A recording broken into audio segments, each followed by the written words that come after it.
Aqui é mais uma aula do professor João Arthur para a turma do nono ano. Hoje o tema da aula vai ser a União Europeia.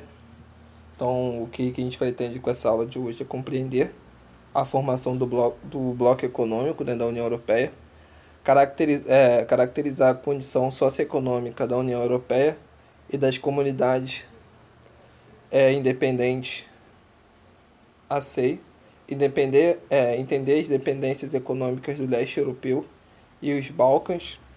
Então, vamos lá. Vamos partir da ideia da formação da União Europeia, certo? Tudo começa com o Plano Marshall. O Plano Marshall foi um plano social e econômico, né, feito pelos Estados Unidos para ajudar os países do eixo capitalista a se reconstruir pós Segunda Guerra Mundial. Depois do Plano Marshall surge uma zona de livre comércio chamada Benelux, que era a associação dos países como a Bélgica, Holanda e Luxemburgo, a união desses três países pós Segunda Guerra, formando a área de uma zona de livre comércio. Depois da formação do Benelux, surge a CECA, Comunidade Europeia do Carvão e do Aço, composta por França, Alemanha Ocidental e Itália. E em 1957, o Tratado de Roma unifica o Benelux e a CECA, formando a CEE, Comunidade Econômica Europeia, formando uma zona de livre comércio entre os países, uma união aduaneira. União aduaneira é uma única tarifa no produto importado, a tarifa única na importação. E entrando na década de 60, 70, 80 e 90, foram adentrando outros países. Em 1989, a queda do Muro de Berlim, né, que é o fim do bloco socialista, a Alemanha Ocidental e a Alemanha Oriental se unificam, formando uma só Alemanha. E essa unificação, mais uma vez, da Alemanha, ela entra também dentro da União Europeia. Aí, em 1991, o Tratado de Maastricht é uma cidade na Holanda, cria a nomenclatura União Europeia e a sigla UE. E essa criação da União Europeia forma-se a integração política e econômica. Então, forma-se não só um bloco econômico, né? A União Europeia tem as leis da União Europeia.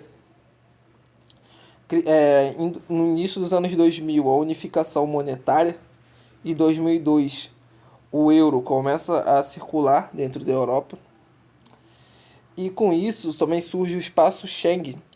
O espaço Schengen ele é bem interessante. O espaço Schengen ele parte da ideia que o europeu ele pode migrar no seu cotidiano dentro de países para países, aonde o seu diploma, sua qualificação profissional vale em todos os países da União Europeia.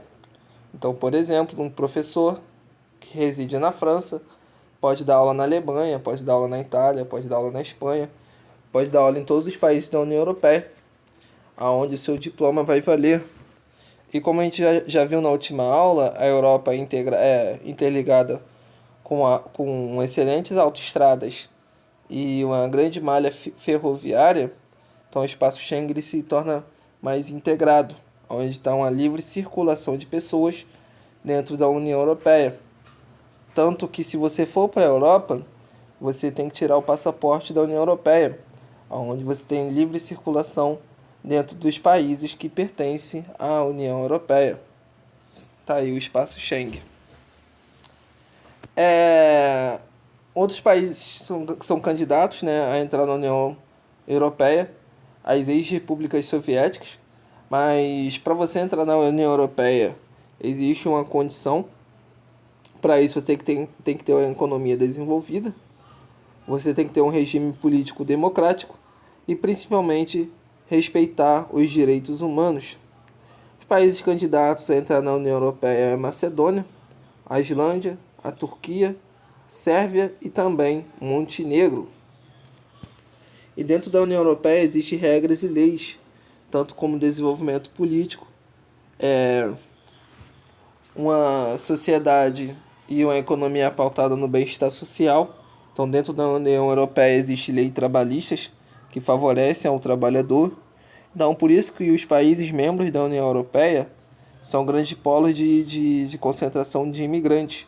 Os imigrantes espalhados pelo mundo desenvolvido buscam a União Europeia em busca de uma melhor condição de vida e melhores condições de trabalho. Só que em meados dos anos 2010, vem uma super crise do capitalismo, a crise da Bolsa de Nova York de 2008. Essa crise ela quebra alguns países membros da União Europeia, países que não tinham desenvolvimento econômico igualitário a outros países da União Europeia. Então, países como Portugal, Irlanda, Itália, Grécia e Espanha quebram financeiramente. E surge a nomenclatura chamada PIGS, que é porco em inglês, certo? Esses países que eu citei acima começam a depender economicamente do Banco da União Europeia. Então eles quebram financeiramente, quebram economicamente também, financeiramente e economicamente. Faltam empregos para a sua sociedade.